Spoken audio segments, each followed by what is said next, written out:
The day of you benefiting off of black women's labor is over. The 92%, they are resting, as they should. They have done the work of civil rights and equal rights for the entirety of this country's history.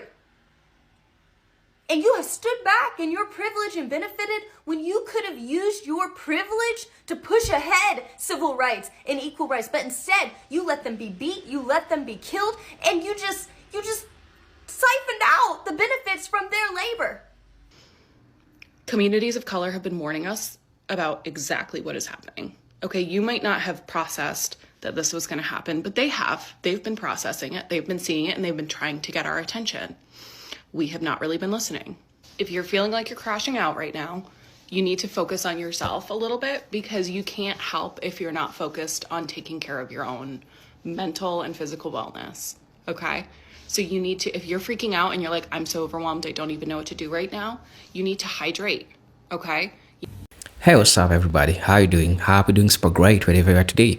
As you know, this is presenter Agent Stories, and I'm hoping you super fine.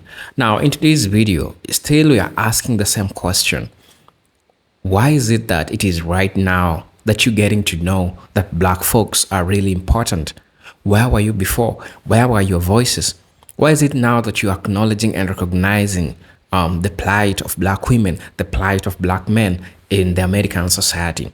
Why is it now? I think those are critical questions that black folks, before falling into the emotional trickery that these people are trying to do to you, you need to ask yourself this question.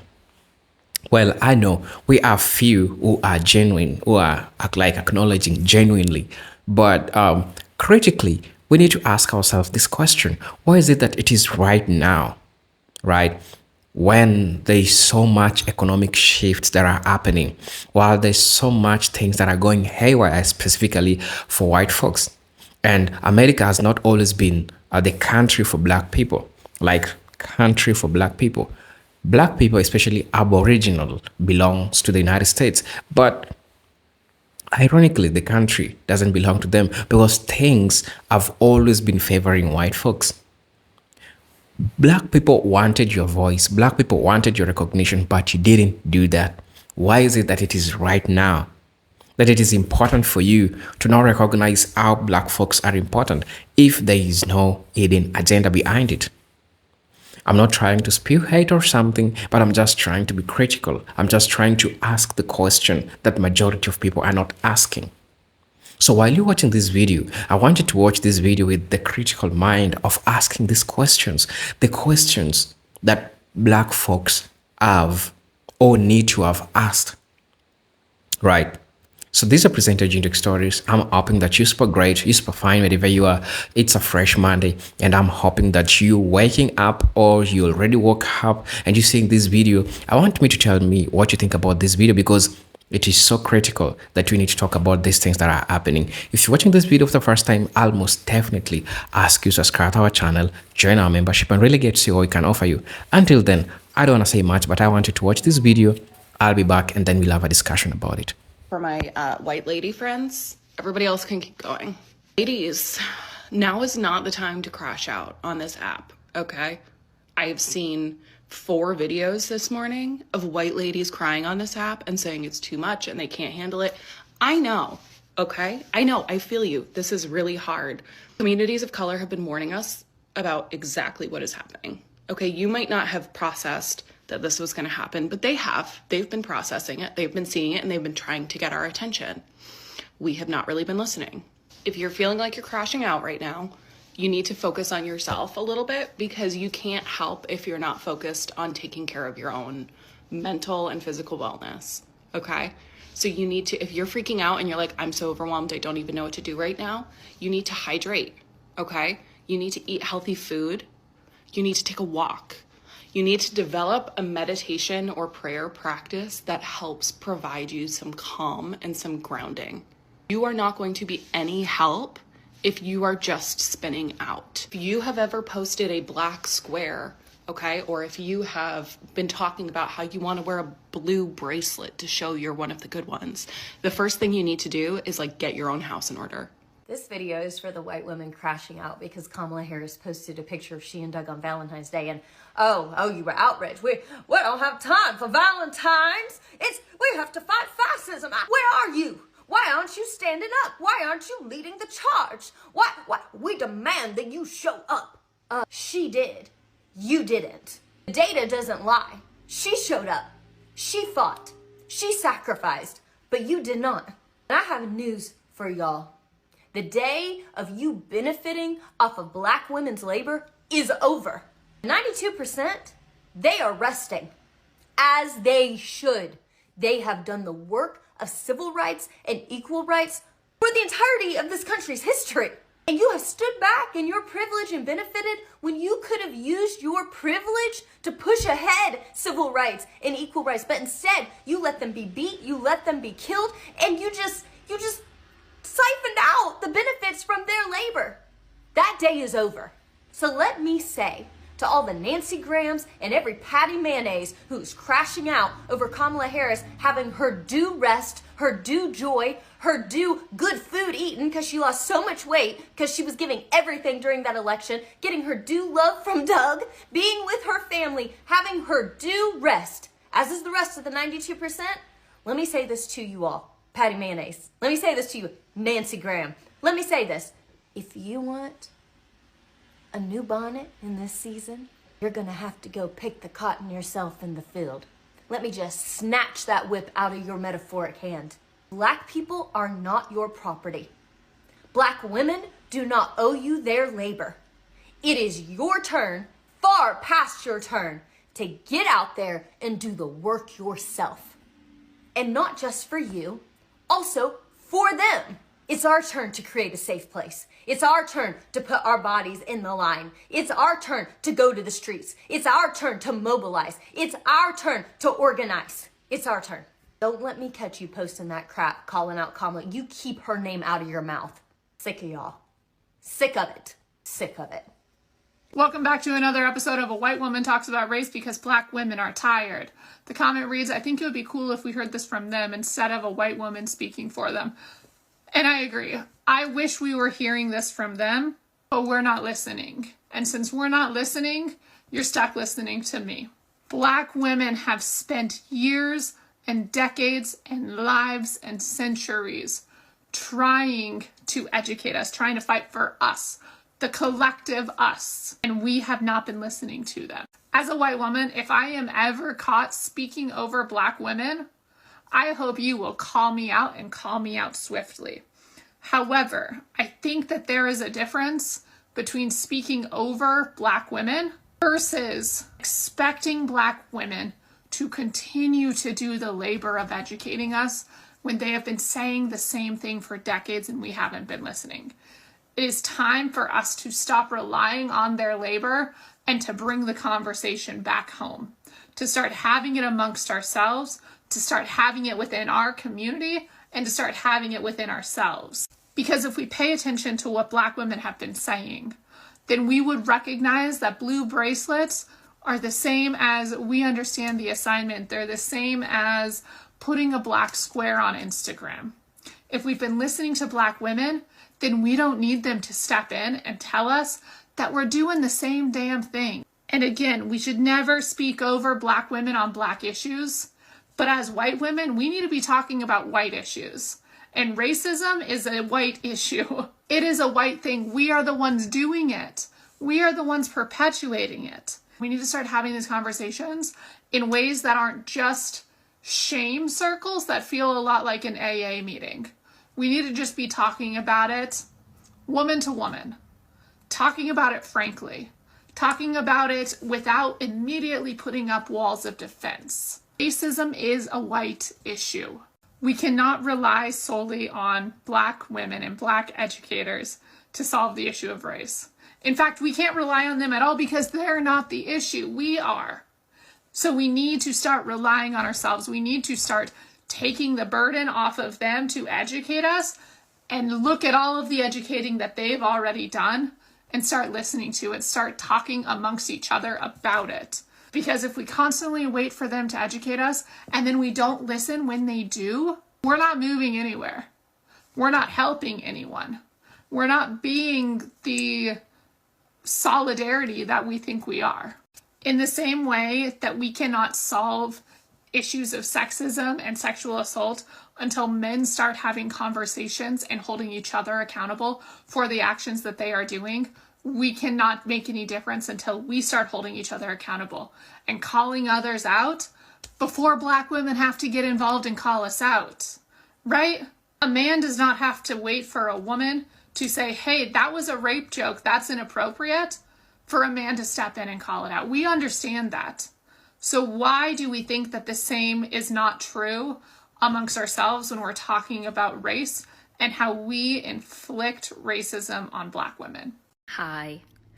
I have a message for white women, particularly white women who would identify themselves as being liberal or progressive or leftist. I would assume that right now you're feeling angry, upset, overwhelmed. The current state of affairs politically, socially, and I'm right there with you. But I think it's important for us as white women, and I mean that as like I'm generalizing, this is all going to be in general terms. I'm not talking about specific people, but as a demographic, I think that we need to really assess where we've been and where we want to go, because I think there's a lot of history that people are not aware of. In fact, I know there's a lot of history that people aren't aware of, and it's stuff that we need to talk about in order to do things differently moving forward. So white women don't have a great track record of standing in solidarity with other marginalized groups, particularly other marginalized groups of women. And maybe that comes as a surprise to you, maybe it doesn't. But if it does, it's because there's a very specific version of history that we're taught. And it's a version of history that really favors us and centers us. But the truth is that on many, many occasions, white women have said that they're in solidarity with non-white women.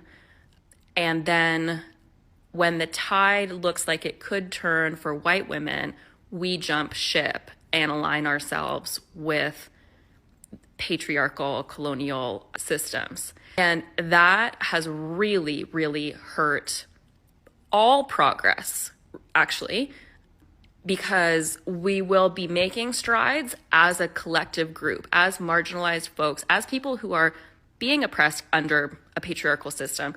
And then patriarchy will compromise with white women to stop white women from rocking the boat. And then white women will stop rocking the boat because we are given some little thing that we have asked for that doesn't address the needs of the other people who we were standing in solidarity with, but because we got something for us, we're like, well, that's good enough for now. And we forget. Well, we don't forget. We decide that our lives are more important than the other people that we were originally in solidarity with. And this has happened so many times, and it has really eroded the relationship between white women and non-white women because non-white women feel like they can't trust us. And I understand that. That makes a lot of sense because we have shown as a demographic, again, I'm not talking about anyone specifically, but as a group, as a collective, we have said we stand with you, we're right here with you, we're fighting for a future for all of us. And then when the powers that be come to white women and are like, you know what, we'll give you this little piece if you abandon ship. We've done it. We've done it a bunch of times. When white women genuinely are working in solidarity with a wide range of groups who are also suffering under patriarchal, colonial, rule, it genuinely scares. It's a threat. It's a genuine threat. And that's why the powers that be will placate white women to get them to settle back down and to bring them back into the fold and to offer them something. Because if we actually were all in solidarity together and maintained that solidarity, because it has to be liberation for all of us, that would potentially be able to dismantle some of these systems. And so the systems are like, hey, you white women, let's do this for you. We're going to do this for you. We're taking you seriously, and we're going to do this for you. And then we fall for it every single time because it benefits us. But then it will circle back around because we are maintaining the systems designed to not serve us. So we've screwed ourselves over and we've screwed everyone else over. And I just think that maybe we should stop doing that, such that we might be able to inform real, meaningful, systemic change. Most feminism in a Western context has been incredibly white and incredibly elitist. And that's not ever going to tear down oppressive systems. That's just an additional oppressive system. So if you need a place to start, I would really recommend Women, Race, and Class by Angela Davis. It is pure gold. It is so informative, and it has a lot of history that I guarantee you did not learn in school. I have a genuine question for Black women specifically. So if you're not a Black woman or a woman of color, please don't comment on this video. Maybe look at the comments if this video gets any traction, but I really only want to be hearing from Black women and women of color, because I've seen a lot about the blue bracelets on this app, and I think we're all in agreement that it's very performative and it isn't actually something that is for Black women. It signifies to us, women who look like me, that we voted blue. But what I really want to know is, Black women, what makes you feel safe when we're in shared spaces? What can I do, and those in my circles do, to make you feel seen and heard and safe when we are in shared spaces? I pray to God that this does not come off as offensive to anybody, because I mean this with the utmost love and respect from the bottom of my whole entire heart. But when a Black woman calls me baby, there is so much, what kind of magic are you putting in there? Because that shit hits harder than crack. Every single time, every encounter in my life that I have had with a Black woman where she calls me baby, I have never felt more loved and supported in my entire life. I feel almost imprinted on. Like, are you my mother? I will go to the ends of the earth for that woman. Okay? Ride or die. Because it may have just been a very quick one-time encounter for her. But for me, you don't understand. We're like this. How, call me, beat me if you gotta reach me, because I will do whatever. How can I be of service? Do you need a ride to church? Let me make reparations for my people, because I love you. And I don't know what it is, but goddamn, there's something so special about it. It's magic. I want to have that effect on people. That is beautiful. And I love you. And that's it. I don't know. I've never felt more safe and secure in my life. I love you. All I want to say from the observation that I've given, or the observation that I've seen, and this is my perspective. People don't have to agree with me, but this is just my perspective. In as much as we might have people who are like, they are for real, like acknowledging the achievements, what Black women, what Black men have always tried to do for the United States, of which they knew but they didn't say. We have few of them that are genuine. But another thing that I would like to say is that majority of these folks really didn't want to recognize. And I think there's just a way of nature making you do the things that you thought you'll never do. Take yourself a century back. You didn't see, or you didn't know that you'll ever see a Black person crying, a white people crying and venting over the economic challenges that they are grappling with in the United States, right? So the change, I feel like the change is the one that is making these folks to come out and complain about all these things. So getting to understand the perspective of white people, it doesn't make sense. Because at the end of the day, they knew these things, and even their history tried to whitewash all the achievements. That's why it's so hard for them to acknowledge what Black folks have always done for the United States, right? because majority of history in the black space, in the American space, have always been whitewashed. Well, you know that the black American history is the American history because America has been built, and this is something that is deja vu to everybody. America is built by the sweat and the blood of black people. All that you're seeing is glittering today around. It has been made through the sweat and the blood of black folks. And so this resonates. You can't tell me that they didn't know this. Honestly, I feel like they did know. They did know.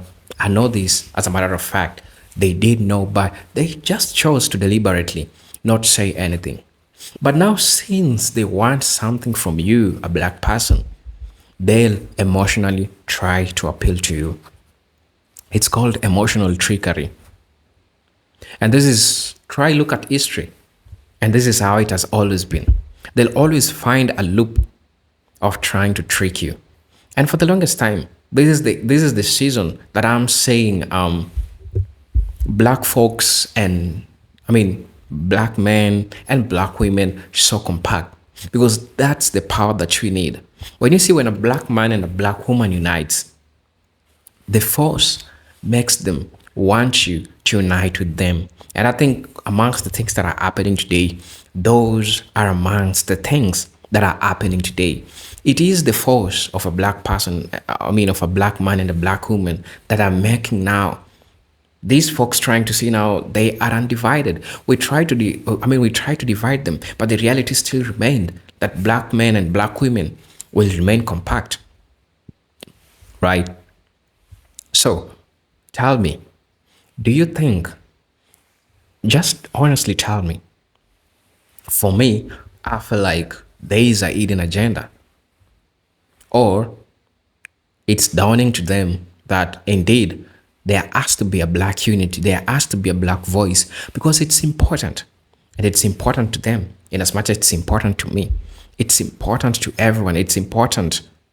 Look at the roles, and I think they are trying to recognize that. Look at the roles that black people did. Look at the civil rights movements. Look at the affirmative action.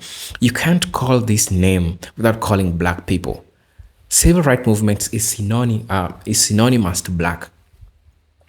Anytime you try to call the word civil rights movement, you cannot forget to talk about a given specific names of black people, black women, black men, and their plight in the American history, the things that they've pushed for all these people are seeing today to work. It has been black people. It has always been black people. But the question is, why is it that it is right now, that it is resonating to them? Why is it that it is right now, that it is making sense to them? Why is it that it is right now that all these things that they were not admitting, all these things that they were not saying, is it that right now they are coming out to try to discuss about them? That's a question that as a history student, we need to discuss, because history is repetitive. And we know for the longest time, white folks didn't even want to give or acknowledge or give credit to black people. They've always taken, whitewashed, right, and made sure that any black thing or any black achievement or any black greatness didn't see the sun. And so it is true. Everything that you're seeing right now that is happening, and it is happening in design. And I think it's important for black folks across the world, especially the ones in the United States as the subject here, because it is their ancestors that stayed. It is their ancestors that saw all these things. It is their ancestors that went all through these things that are happening. So it is a question that we need to ask ourselves when we talk about this.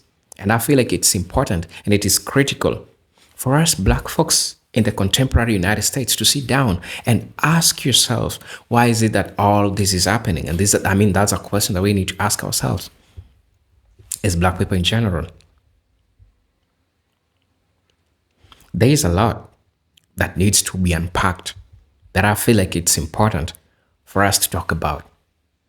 I don't know what you feel. Probably you might fall for it, but this is just the truth, what I'm trying to tell you. This is just but the truth. I don't know what you feel. I don't know why you're watching me at, but what I'm trying to tell you right now, I hope it makes sense to you.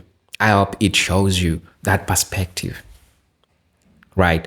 So tell me what you think about this video. As usual, these are presenter Jintek Stories, and I'm hoping and hoping and hoping to see you on my next video. But until then, peace, love, and harmony. If you're watching this video for the first time, I'll most definitely ask you to subscribe to the channel, join our membership, and really get to see what we can offer you. But until then, let me see you in my next video. Peace, love, and harmony. Salute.